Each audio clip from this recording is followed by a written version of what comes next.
for coming. I've done a lot of these shows, but guess what? This is a tough audience. You are my peers, you're real historians, and I know you're going to take me to task on everything I tell you tonight. So, what my Cameo ladies and I have done is back up everything we're saying with either a family picture that we all have, knowing who the people are, and books to show you different things if you want to see them. Please, this is not a regular presentation. It's completely whatever. If you want to ask a question, ask it. If we don't know it, we'll ask you, because that's the way it is. It's a learning thing, but it's a lot of fun. There's a couple of things up here. I don't know what they are, but I hope that my ladies can tell me what they brought and make it interesting. So we can start the PowerPoint by saying, there we are. And my Cameo ladies today are Debbie Demands, and Marge Elliott, and Norma Sullivan. Miss Caroline is not here. I'll find out what happened to her, but that's okay. So, what I'm going to start with, this lady is a very important lady.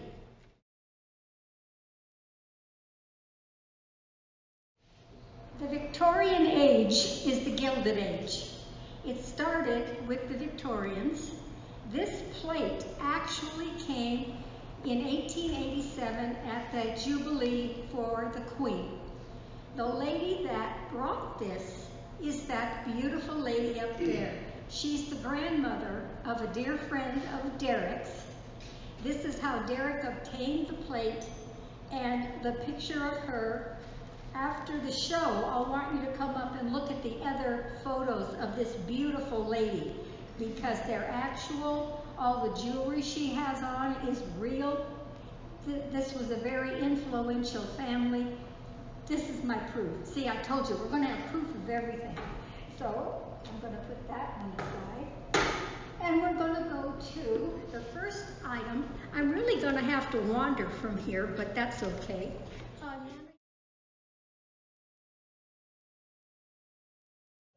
Nana, you want to pick up that? Yeah. I have to sort of look and see what we're looking at, too. The ladies, I know we're going to have to leave out Hollywood. What your concept of what the ladies wore is not always correct. The jewelry that I'm showing you tonight, most of it is family jewelry that I know. I have pictures of my family wearing it. The shell necklace and the abalone, that was something they all wore. The cameos, of course, and the cameos were just an intricate part of everybody. They all had them. They wore them at their neck. They wore them on a golden chain. They wore them on a ribbon. They wore them any way they wanted to. And that is some that have come from the family. The chains are actually my grandfather's watch chains. I made them into necklaces. And the little gold pen at the bottom is an actual fountain pen. It actually does write, and it's 24-karat gold. Wow. So, that's a fun thing, and I do want you to come up and look at stuff later. Okay, the next one is going to be lockets. Lockets and lace pins.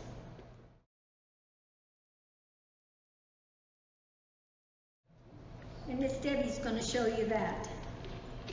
They love lockets. They love picture lockets. You're going to see some pins on there, and you're going to say, what were they used for? Well, you want to pick up the jabot, the lace jabot.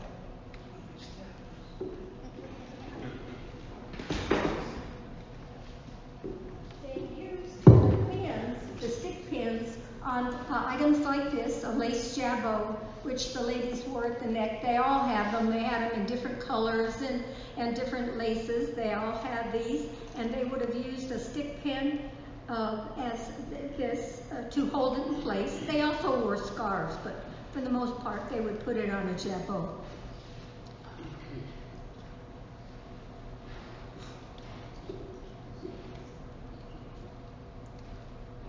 And then the next one, what have we got?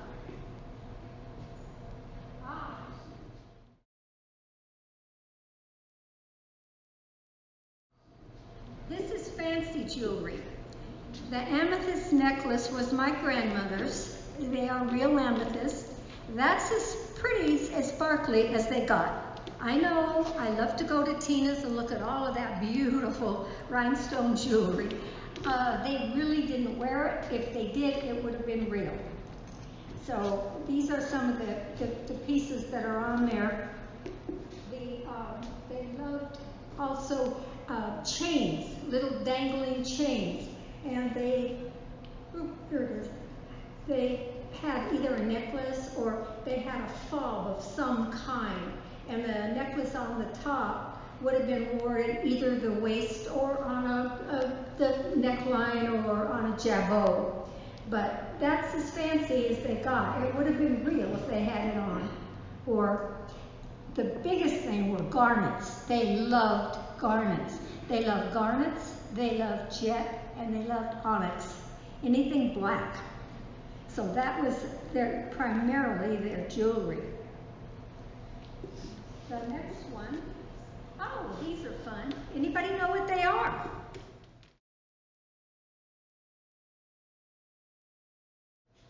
Well, the bottom one is a chatelaine, yes, but what are the top ones? Poke spoons? They are tussy mussies. Those are little lapel pins that both the ladies and the gentlemen wore with a real flower in them, and they all do contain water. And I know Miss Debbie has some beautiful tussy mussies too. She'll show those to you later. The top pins are hairpins. They loved hairpins. Most of the family photos I have, the ladies all had some kind of a beautiful pin in their hair. I wish I had some of them, but I don't. I did at one time, but God knows where they went. Okay, this is just a potpourri of rings, some of the ways they wore the cameos.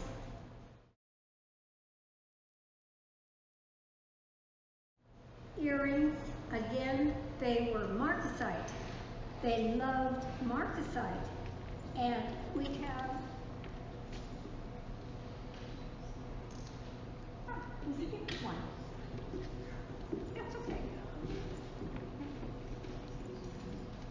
It might be on the next one. I might be out of focus. But they loved marcasite. And it's just a beautiful thing. All of this is genuine. This is all family stuff, except the watch. I cheated. I bought that in Switzerland many, many years ago. But it was pretty and it was marcasite, so we have that one too. And they loved chains, anything long. Hey, Sonny. Uh-huh. Well, in those days, I know when I was growing up, my mom did not have pierced ears. But back in the old time, was pierced ears more popular than like in the 40s and 50s? They did have pierced ears. And in my book, most of the earrings that you'll see, I bought Bloomingdale's, and I have Microphone. them marked so that you can actually see the hats, and you can actually see the earrings and that type of thing. But they were pierced, and all of my grandmother's jewelry was pierced, so they did have it. Thank you. Yeah, got that one. Okay, the next one. Oh no, that one. That's my favorite one.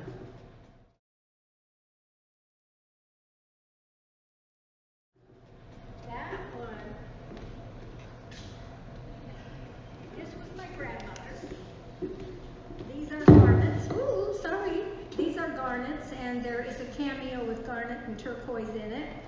And this cross that you see, my aunt has it on in a photo there, and these were Grandma's earrings and ring. So I love this one. Garnets are my favorite also.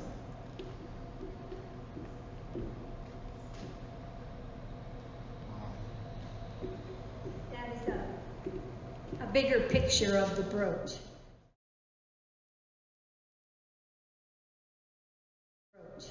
Okay, next. Next, we have a potpourri on the big board. They are many different different cameos. The Cameo ladies love cameos. We don't care if they were $1 or if they were $1,000. If we like them, we buy them. We all have a lot of them. The one that I have on my neck is a real one. It was my grandmother's. And we have to pay a fee if we don't wear our cameo Yes, to our we meetings. do. Kind of like our jar. Yes. Yesterday at our meeting, I had to pay because I have to admit I didn't have one on. But want to show the spoon chatelaine? No, the spoon one on the back board.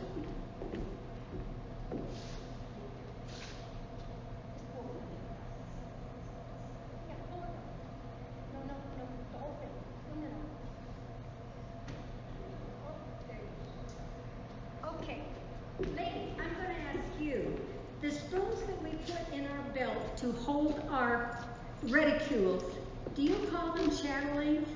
What do you call them? You call them chatelaine too? Oh, okay, so.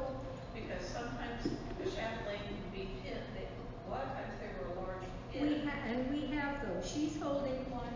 And sometimes they were in custom men. Yeah, so, again, I'm conferring with the vigilantes because we all wear this and we all have sort of different views on what we're doing, but we try to be accurate. But this is a chatelaine that would be worn here. That is also a very old chatelaine. And Norma has one on.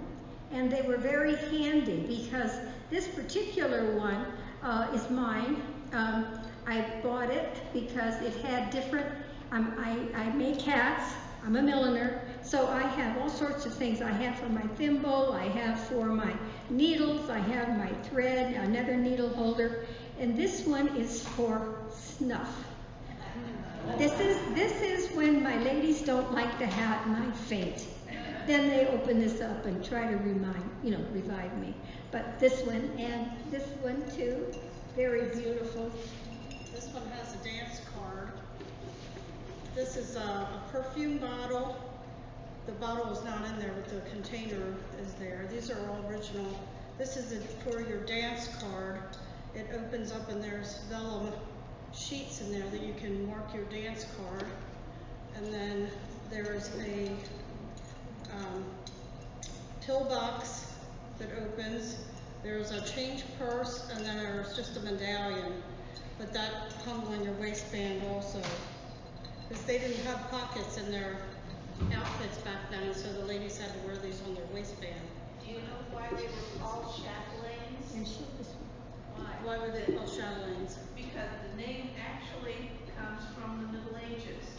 The lady of the castle was known as the chatelaine, and at her waist she wore a ring with all of the keys to the stores in the castle. And so when you're wearing one of those at your waist, that's why they call it a chatelaine, even though it's not keys. It could be, but if it's other things, it kind of evolved into general things. But it comes from the French word for the lady of the castle.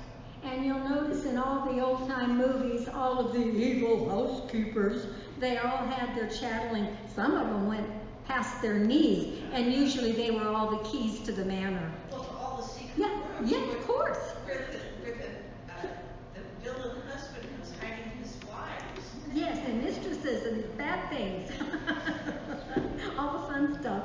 Anyway, this one is, again, this is a spoon. They're flattened out, and they're put, I don't have on the dress, but Norma does. And this is where we hang our reticules, because we don't call them purses. We call them reticules. This is one from the 1800s. It used to have bead fringe. It is all crystal beads and hand done, but the fringe is all decayed. But that would have been worn. Sonny, can I tell you a funny Yeah. story? Yes, of course. Can I tell you a funny story about reticule? One time down at Vigilante Hall, my 3-year-old granddaughter was getting out of the car and she drops her little purse. And my husband says, "Oh, you dropped your purse, honey." She turns to look at him and she says, "That's not a purse.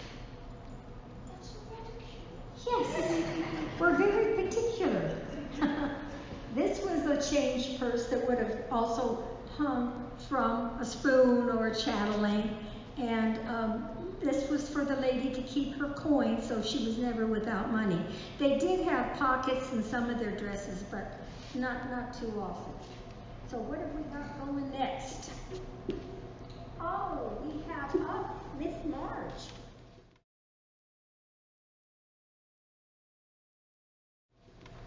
And she's going to tell you about some things I didn't even know about and show them to you.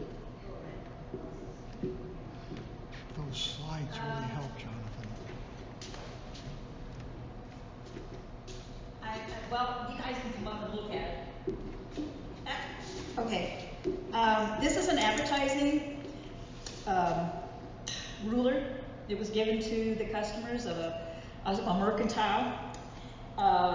These are perfume. You can see the vials up there are perfume. And you can see that little tiny fold-up button hook. That was for a glove. It's only this long. It's very small. It would have fitted in her little reticle.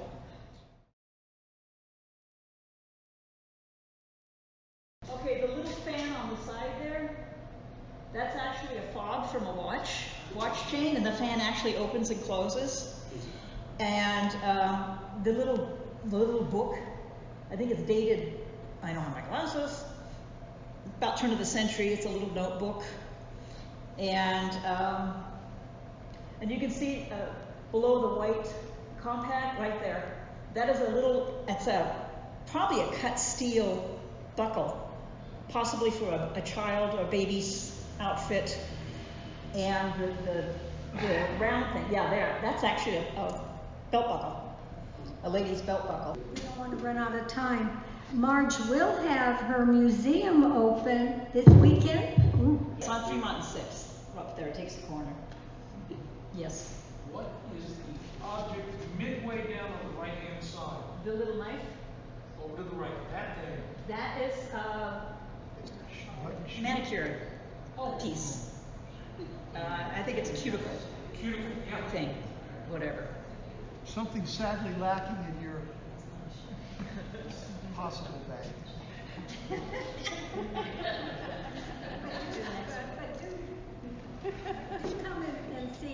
Come up and look at them a little closer. These were just some more things of her treasures that you want to come up and see.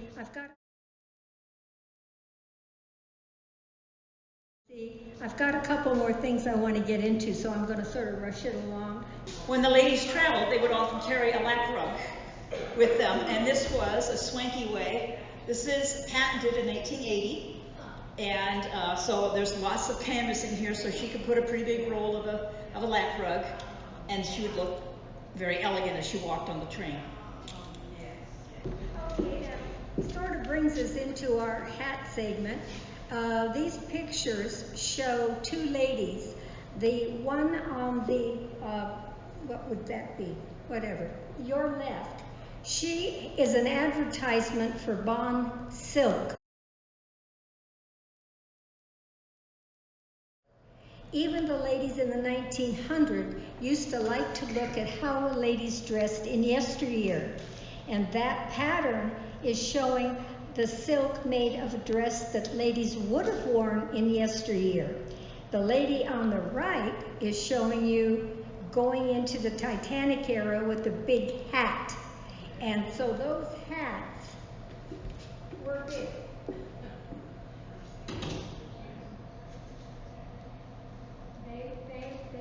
They were big. And they were beautiful, and they wore them at different angles. They show them a lot just flat on your head, but they wore them at different angles. But this is Titanic type of stuff.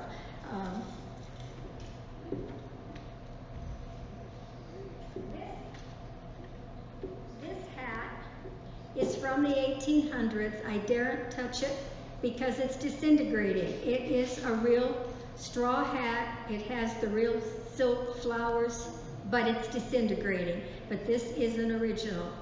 And the stand is the original that the hat came on. So that one.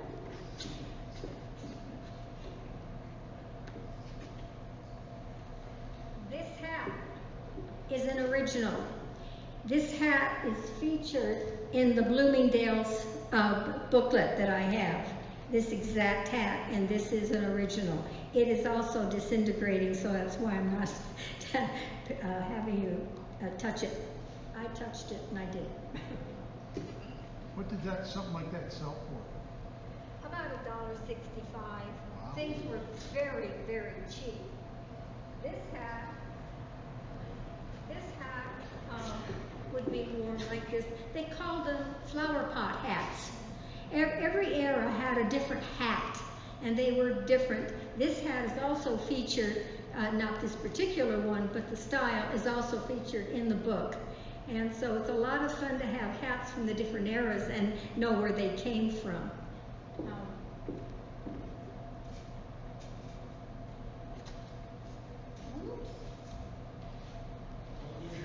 No, almost did. We told you 1865, so I had to bring you one bonnet. I don't like them, but that's a real bonnet. Not a real one, but this is a bonnet. They were very beautiful. I'll tell you a little story that will go into the parasols that we're going to talk about. The ladies did not like, her head, did not like bonnets. They thought they were frumpy looking, just like I do. I won't wear one. But this is Miss Norma's. She has a beautiful outfit, and she looks beautiful in it. But this is a bonnet. Okay, moving.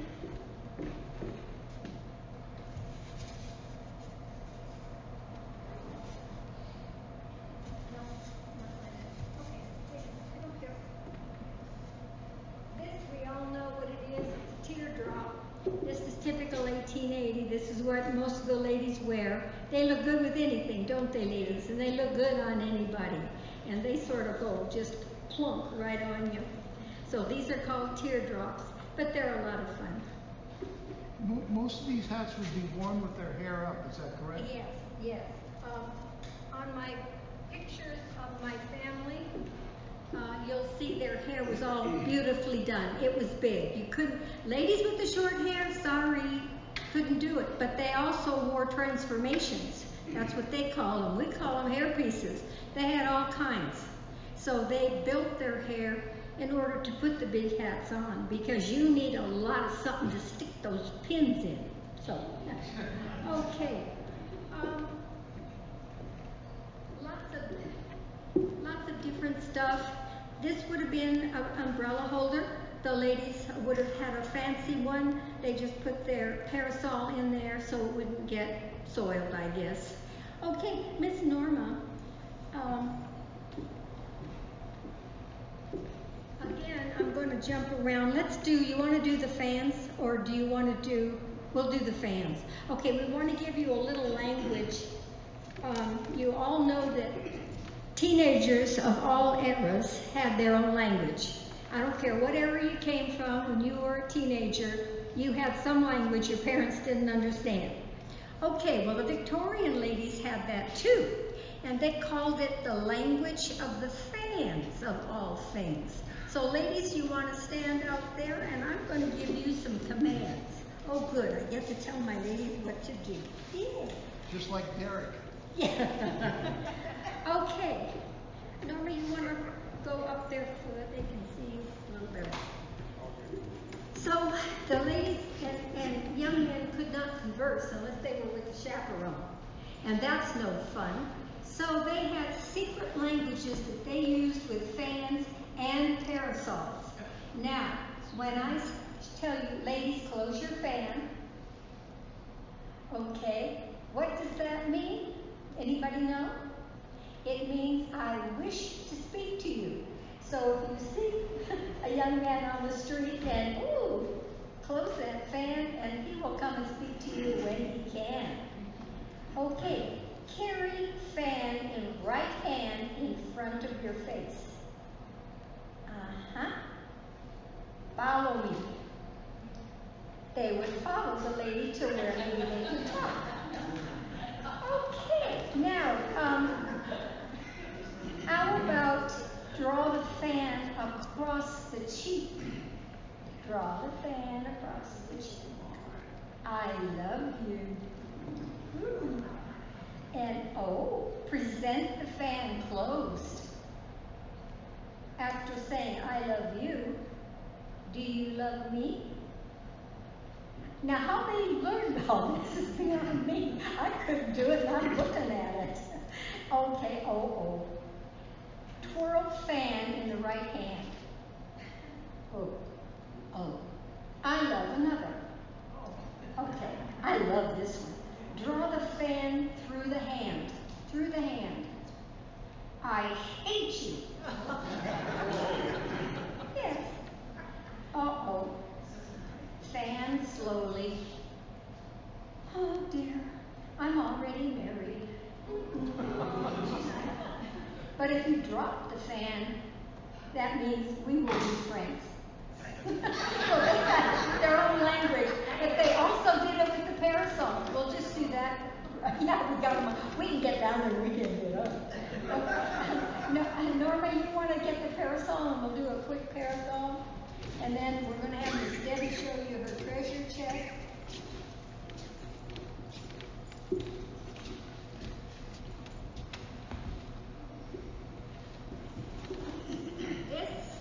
I'm going to call my card. This is an original umbrella stand. The umbrellas were very Microphone. sizes. I can't.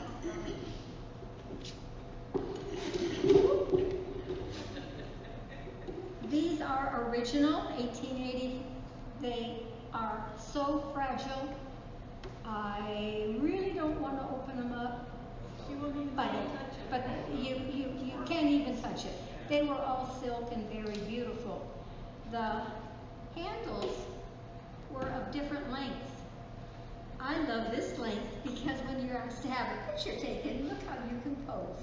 And that's what they used them for. They were varying lengths, varying sizes during the different eras. This is another one, original. It has a curved handle. But they're a lot of fun. Norma, you want to do the language? Yeah, again, I get to tell my ladies what to do. Okay, they didn't use parasols until 1740. That's actually when they came into vogue. They had them way back thousands of years. But it was a lady in Connecticut that was brave and bold enough to wear a parasol. Well, everybody ridiculed her. They went and got colanders and they put them on broomsticks and they walked around with the colander on their head and really made fun of her until they figured, hey, this isn't bad. And that's when they came into vogue and have been right up until the 20s. Then they're gone. So, okay, they had their own language. Carrying it elevated in the left hand. Elevated in the left hand. I desire your company. Yes. Carrying it elevated in the right hand. Oh boy, I am so willing.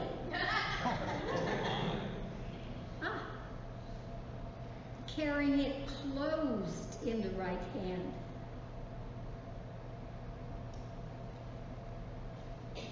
Follow me. Okay. And just closing it as she did, I will speak to you, and end of tip to your lips. Do you love me? So that was their own language that they had. Okay, I think, the Titanic.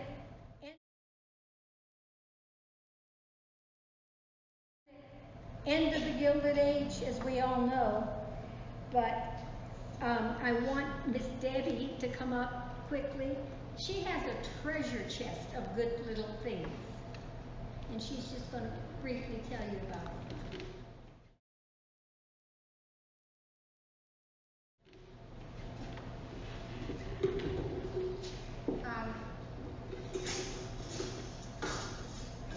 I have quite an assortment of of little things. It's a bunch of little tiny things that are going to be hard for you to see unless you want to come up and look at them closely. I like to collect tea strainers. You know, it's kind of a strange thing to collect, but that's what I like. I'm originally from Maryland, and there was a lady who had an antique store in Darlington, Maryland, right next to Havre de Grace where I lived. She had this beautiful antique store. She had all kinds of tea, and she would have a tea party once a month in the back part of her store. She would sit at the head of the table. Everybody got a teacup and saucer, and there weren't two that matched in the whole place.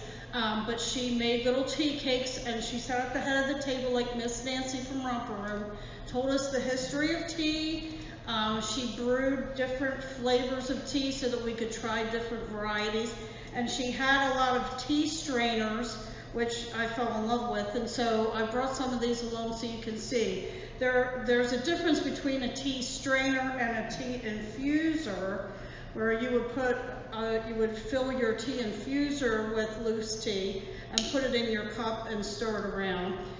You would use the tea strainer when you're pouring from your teapot, and you pour over your cup, and the tea that you brew in your pot is going to be loose tea. So you use your tea strainer to catch all the dregs, all the loose tea from going into your cup.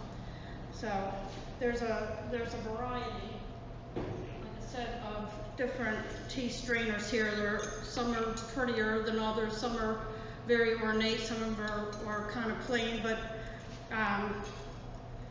it's just a strange thing that I like to collect. I think they're really pretty. And sitting and having a cup of tea, I've been told, is a very civilized thing to do, so everyone should try to do that. I have some, there are some other jewelry pieces over here. I have an 1893 ladies pocket watch original. It's a 1893 Elgin, and it's on a fleur-de-lis Victorian pin that the ladies wore on their lapels. I've got an original reticule that I got from the Zierings in Benson. It was an antique store there, and this is actually metal. It's original, but the reticule is made of metal. There's a lot of little things here that you'll want to look at a little bit closer. So thank you very much for your attention.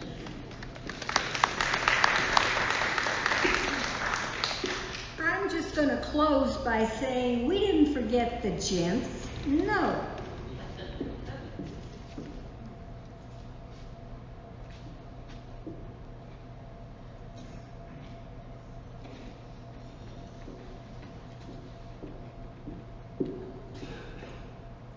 What is this? Looks like a matchstick. Oh, who said that?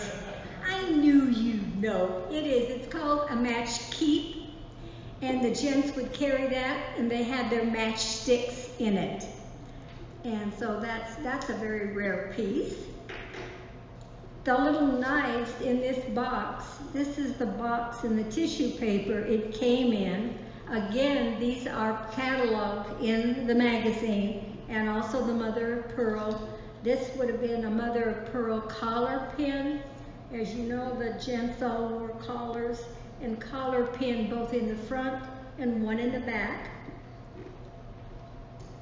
This is a necktie box. It's leather. Not too many gents had them, but enough did, and they were big enough to put in their neckties. And it is all leather, very old. And then also, I'd like to show you, this was my grandfather's. It is, I wear it around my neck, but it's his pocket watch. It's platinum and it has diamonds all around it. It's an Elgin and it does work. So I treasure this, so that's why it's in this. So with that, I'm going to say, I think if you'd like to ask any questions or come up, well, just come on. Welcome any questions, and I hope you enjoyed our presentation. We enjoyed doing it for you, and hope to see you again.